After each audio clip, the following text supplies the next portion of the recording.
Assalamualaikum warahmatullahi wabarakatuh. Perkenalkan, nama saya Adrian Raka Zaki, 3 digit NIM terakhir 109 dari Prodi Teknologi Rekayasa Otomasi. Kali ini saya akan memaparkan materi dari Simulink Permodelan dan Kontrol PID. Pertama itu pemodelan dan kontrol PID. Pertama, pemodelan adalah representasi matematis dari sistem nyata seperti dari fisika, mekanik, dan elektrik. Tujuan dari pemodelan ini adalah memahami perilaku suatu sistem, kemudian memprediksi respon terhadap input, kemudian menjadi dasar untuk desain sebuah kontrol. Kemudian kontrol ini adalah proses mengatur keluaran sistem agar sesuai dengan nilai yang diinginkan atau sesuai dengan set point. Tujuannya itu menjaga stabilitas sistem, kemudian meningkatkan akurasi terhadap set point, lalu meningkatkan kecepatan dan efisiensi terhadap respon. Kemudian kontrol PID. PID itu atau proporsional, integral, dan derivatif.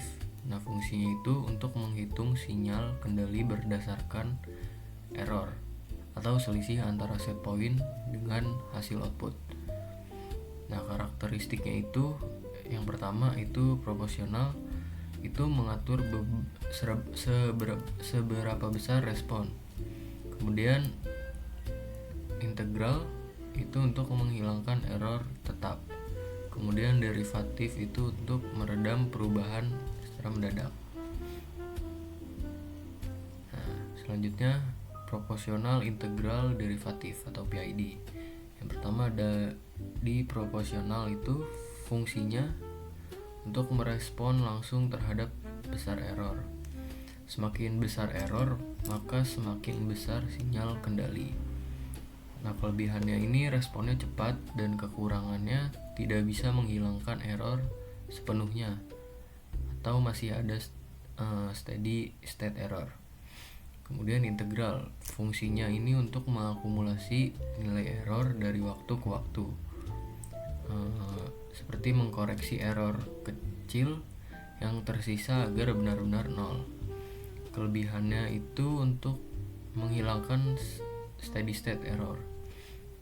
Kekurangannya bisa menyebabkan respon lambat atau overshoot berlebih jika terlalu besar.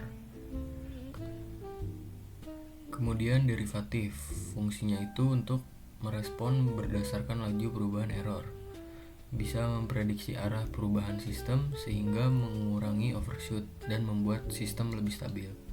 Kelebihannya meningkatkan stabilitas dan meredam dari osilasi. Kekurangannya peka terhadap noise. Oke, selanjutnya untuk pemodelan tank level. Nah, dalam pemodelan tank level ini, yang pertama itu ada Q2. Q2 itu adalah air yang masuk ke tangki. Kemudian Q1 dikurang Q2 ini adalah persamaan dari perubahan ketinggian di dalam tangki. Kemudian Q1 R sama dengan H itu adalah untuk menghitung air yang keluar dari tank. Itu di sini. Nah, kemudian di blok diagramnya inputnya itu pertama di ramp ini. Itu input ini sebagai menunjukkan kecil atau seberapa besar bukaan pada valve. Kemudian di gain pertama untuk memperkuat sinyal dari rem ini. Kemudian di gain yang kedua R ini untuk menghubungkan ketinggian H dengan debit air yang keluar. Kemudian scope untuk melihat hasil responnya dari ketinggian. Kemudian gain A ini sebagai transmitter atau mengubah debit air jadi perubahan ketiga. Kemudian kontrol proporsional tank level. Yang pertama itu RH sama dengan E, merumuskan nilai error yang dihitung dari R atau set point. Ini. Nah, ketinggian aktual yang dibaca nilai R itu didapatkan dari ketinggian aktual yang dibaca oleh sensor. Kemudian V sama dengan KA dikali E itu untuk menjelaskan sinyal error diperkuat oleh gain KA. Kemudian theta M pangkat 2 itu hubungannya motor dengan bukaan valve, dan kecepatan motor dipengaruhi oleh tegangan input. Kemudian theta V pangkat 1 itu menjelaskan sudut atau bukaan valve itu diperoleh dari ukuran dari rasio gear. Nah, fungsi dari kontrol proporsional ini adalah mengatur ketinggian air di dalam tank untuk menentukan buka atau tutup sesuai besar selisih antara level air yang ditentukan. Kemudian add transfer function. Di sini sudah ada function tambahan atau function pertama itu fungsinya untuk menghitung nilai respon terhadap input step. Nah, adanya fungsi transfer ini untuk mendeteksi sistem akan stabil atau tidak. Lalu kecepatan dari respon itu bisa dilihat dari overshoot. Kemudian bisa melihat melewati fungsi transfer atau tidak. Nah, di sini kan ada 2 scope. Ada 3, jadi kita bisa melihat hasil yang sudah melewati function dan yang tidak melewati function.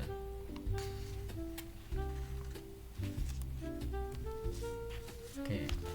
Selanjutnya model DC servo motor. Di sini ada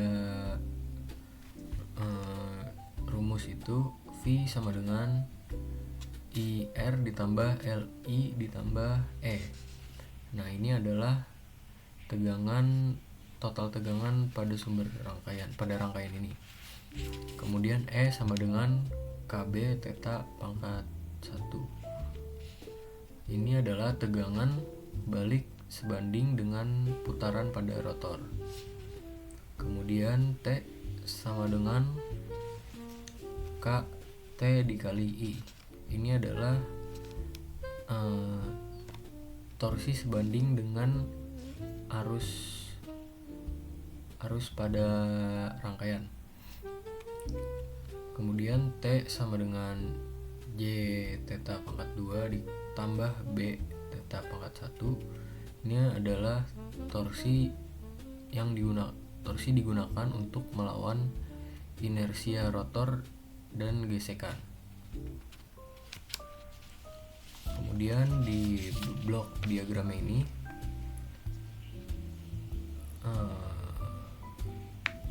konstat 5 ini adalah sebagai input.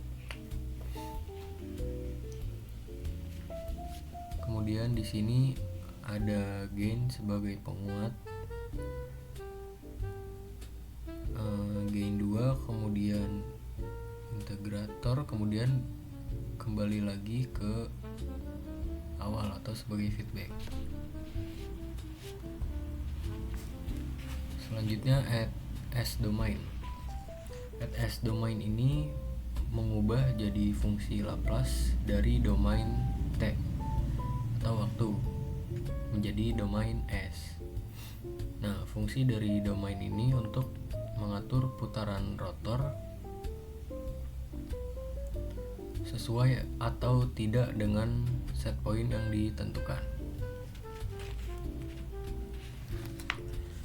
Kemudian quarter car model. Nah, di sini itu ini adalah bagian dari bagian di mobil, ini bodi, sini roda, ini adalah tanah. Nah, MC ini itu adalah massa bodi di mobil. Kemudian MS ini adalah massa poros roda. Kemudian K1 dan C1 ini adalah peredam pegas antara bodi dengan rodanya atau YS ini. Kemudian K2 dan C2 ini adalah pegas peredam antara roda dengan jalanan atau dengan tanah. Dari pemodelan ini yang diamati adalah YC dan YS, yaitu pergeseran antara bodi dan roda.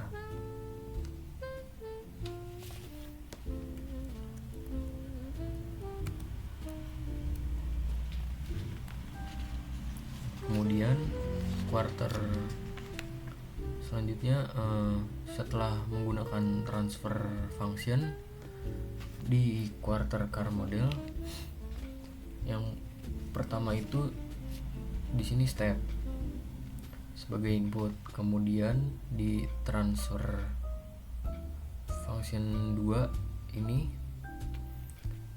itu untuk memiliki respon suspensi bawah yang mencangkup massa pegas redaman atau C1 dan K1 ditambah K2.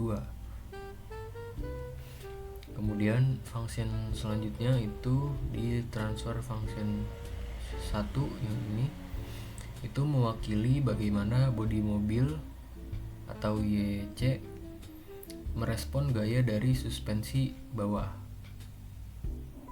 Kemudian di sini ada sum, ini untuk menghitung selisih antara gaya yang diteruskan dari bawah dengan bagian atas dan menentukan gaya total ke bodi mobil.